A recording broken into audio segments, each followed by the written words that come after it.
Hello friends. Erectile bond काफ़ी सुर्खियों में रहा है हाल के दिनों में। इस पर प्री और मेंस में प्रश्न पूछे जा सकते हैं।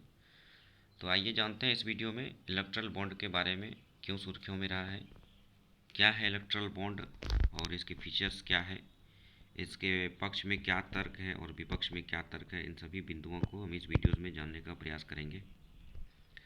15 फरवरी 2024 को माननीय सर्वोच्च न्यायालय के 5 न्यायाधीशों की संविधान पीठ ने चुनावी बॉन्ड को असंवैधानिक बताकर इस पर रोक लगा दिया है।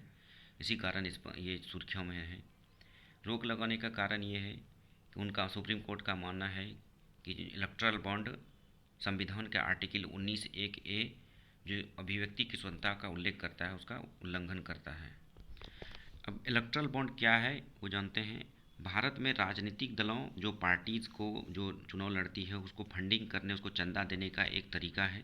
इसकी शुरुआत 2017 में की गई थी। सरकार द्वारा बिल ला करके इसको एक इलेक्ट्रल बॉन्ड को लागू किया गया था 2018 से। कोई भी कोई भी राजनीतिक संगठन जो भारत में पंजीकृत हो या भारतीय नागरिक भारतीय स्टेट बैंक के माध्यम से बॉन्ड खरीद कर किसी भी राजनीतिक दल को चंदा दे सकती थी। बॉन्ड का मूल्य वर्ग होता था 1000, 10,000, 1 लाख, 1 करोड़। बॉन्ड को 15 दिन के अंदर किसी भी राजनीतिक दल को भुनाना जरूरी होता था। लेकिन इसमें ध्यान रखने वाली बात यह थी कि केवल वैसे ही राजनीतिक दल को इलेक्ट्रल बॉन्ड भुनाया जा सकता था जिसको चुनाव में कम से कम 1% वोट प्राप्त जरूर हो। यदि 15 दिनों के अंदर खरीदे गए बॉन्ड को नहीं भुनाया जाता था तो इसकी जो राशि थी जो एसबीआई में जमा किया जाता था वो सभी पीएम राहत कोष में स्वतः जमा हो जाता था।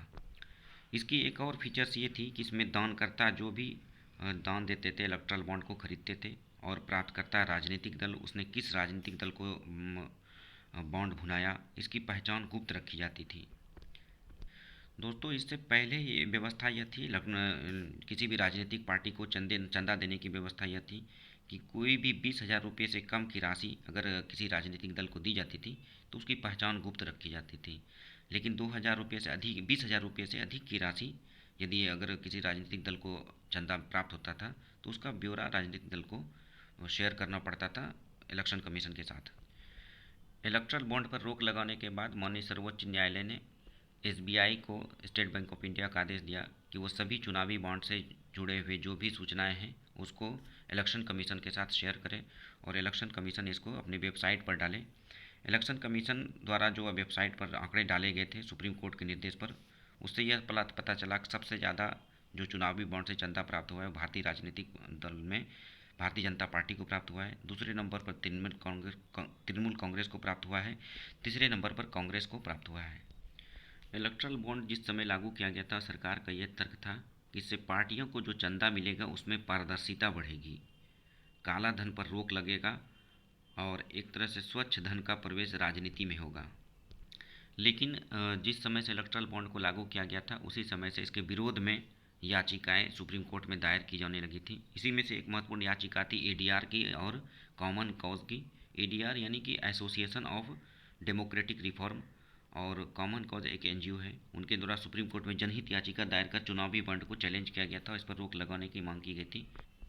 याचिका का तर्क ये था कि चुनाव में काला धन घटने के बजाय इससे बढ़ा ही है और राजनीति में भ्रष्टाचार को भी बढ़ावा मिला है। एडीआर की रिपोर्ट है कि वर्ष 2017 से 22 में इलेक्ट्रल बॉन्ड से केवल जो चंदे की राशि है उसमें 743% की वृद्धि हुई है।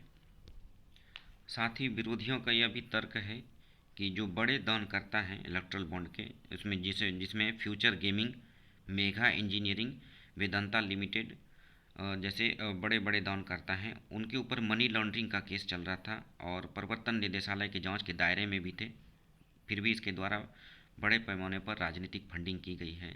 ये सब आरोप लगाए गए हैं। कुछ संवैधानिक आधार पर भी इस पर आपत्तियां लगाई गई थी। जैसे कि मैंने पहले कहा कि दानकर्ता की पहचान को गुप्त रखने का इसमें कंडीशन था और याचिकाकर्ता का मानना यह था कि दानकर्ता की पहचान गुप्त रखने से नागरिकों के राइट टू इन्फॉर्मेशन जो कि अनुच्छेद 19(1)(a) का के अभिव्यक्ति के आज़ादी का उल्लंघन है, अभिव्यक्ति की आज़ादी का हिस्सा है उसका एक, यह इलेक्ट्रल बॉन्ड उल्लंघन करता है। साथ ही विरोध में यह भी पक्ष था कि फंडिंग अगर इलेक्ट्रल बॉन्ड के माध्यम से गुप्त रूप से होता है, बड़े औद्योगिक घराने और जो अंतर्राष्ट्रीय संगठन हैं वो भी चंदा दे करके भारतीय राजनीति को प्रभावित कर सकते हैं, उसमें दखल दे सकते हैं। तो ये सब कुछ तथ्य थे इलेक्ट्रल बॉन्ड से जुड़े हुए, और इसके पक्ष और विपक्ष में मत थे। मुझे उम्मीद है कि जो वीडियोज़ में चर्चा किए गए इलेक्ट्रल बॉन्ड के बारे में, उसमें अगर प्री से क्वेश्चन पूछे जाते हैं तो उसको सॉल्व करने में आसानी होगी। साथ ही साथ अगर मेंस में भी अगर इस पर प्रश्न पूछे जा सकते हैं तो आप लिखने की स्थिति में रहेंगे। Thank you. मिलते हैं अगले वीडियोज़ में।